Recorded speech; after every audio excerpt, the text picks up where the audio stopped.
Welcome back. We are going to be working on an exercise now. The question is, without graphing, we want to do two things. One is we want to find the vertical asymptotes of this given function, and we also want to know the behavior of the function on the two sides of the vertical asymptote. When I say I want to know the behavior of the function, I mean near the vertical asymptote, does the function grow without bound in the positive or in the negative direction? So at this point, you should pause the video, think about this question, and try to answer it on your own, and then come back to the video and see the explanation for this for the solution.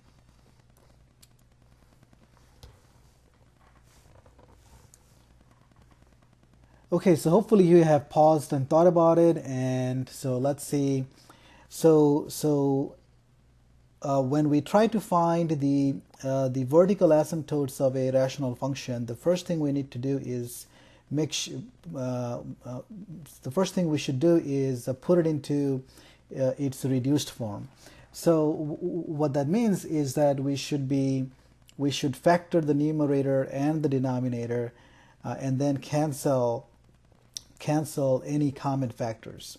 So here, if you factor the numerator, you get x minus 1, x minus 1, and if you factor the denominator, you get x minus 1, x plus 1. And so at this moment, you can see that the function f is undefined when x is 1, and it is also undefined when x is negative 1. And we see that the denominator is 0 when x is 1 or when x is negative 1. Now we can cancel out the x minus 1 here, and so we get 5 times x minus 1 over x plus 1. So now look at this reduced fraction here. Notice that this reduced fraction is defined when x is 1. However, the function f is undefined when x is 1. So the function f is equal to this reduced fraction for all values of x except when x is 1. So the graph of f is the same as the graph of this reduced fraction, except that the graph of f will have a hole at the point where at the point on the graph of this guy where x is 1. So looking at this reduced fraction, we see that the denominator vanishes when x is negative 1. So x is equal to negative 1 would be a vertical asymptote of f. Again, if you don't reduce, and if you just say that the denominator of f is 0 when x is negative when x is 1. So therefore x is equal to 1 is a vertical asymptote, then you're going to make a mistake. So x is equal to 1 is not a vertical asymptote because of this cancellation that we can do. So f, the given f is equal to this reduced fraction. So now let's look at the behavior of the function near the vertical asymptote. So remember that we have a vertical asymptote x is equal to negative 1. So what is happening to the function on the right side of negative 1 and on the left side of negative 1? So let's look at what is happening to the function on the right side of negative 1. So as x approaches negative 1 from the right side, what is happening to the function f? Well, when x is so remember, when we are looking at this limit, we are asking what happens when x is close to negative 1 on the right side but not equal to negative 1. So when x is on the right side of negative 1, then the value of the function is exactly the value of this reduced fraction.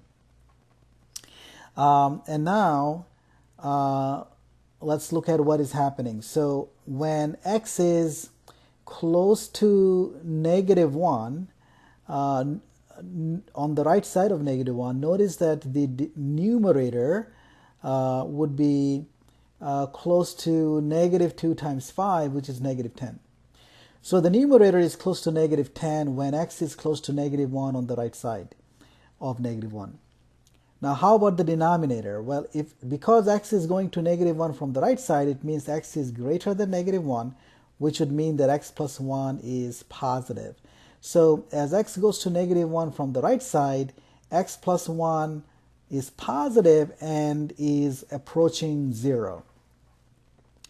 So basically then we are getting that the denominator is approaching 0 from the right, meaning that denominator is positive and approaching 0, and the denominator and the numerator is approaching a negative number. So this ratio then, when x is close to -1 on the right side of -1, the ratio is then negative, and then because you are essentially when x is closer and closer to -1 on the right side, you're essentially dividing this number -10 with numbers closer and closer to 0, like 10 to the -80. So we see that this function becomes large without bound, and so the limit would be sorry, I should say this function becomes large and negative without bound, and therefore the limit should be -infinity. And if you look at the limit of this function as x goes to -1 from the left, you would see that you would be getting positive infinity, because in that case the denominator will be negative as well, so the fraction would be positive. So when you go to -1 from the left, the only difference would be that the denominator will go to 0 from the left, which means that the denominator would be negative and going to 0. So in that case the fraction would be positive, and so you would be the limit would be positive infinity.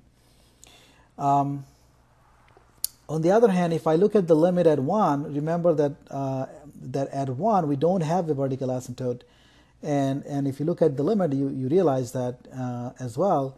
So if you take the limit at 1, you see that by just plugging in, we see that the limit would be 0, which is not infinity. So we don't have a vertical asymptote at 1. Let's look at the graph of this function, and if you look at the graph of this function, you see what we have just shown is that when you go to -1 from the right side, we saw that the limit of the function is -infinity, and when you go to -1 from the left side, the limit of the function is positive infinity. And at the point where x is 1, we have a hole because f is undefined when x is 1.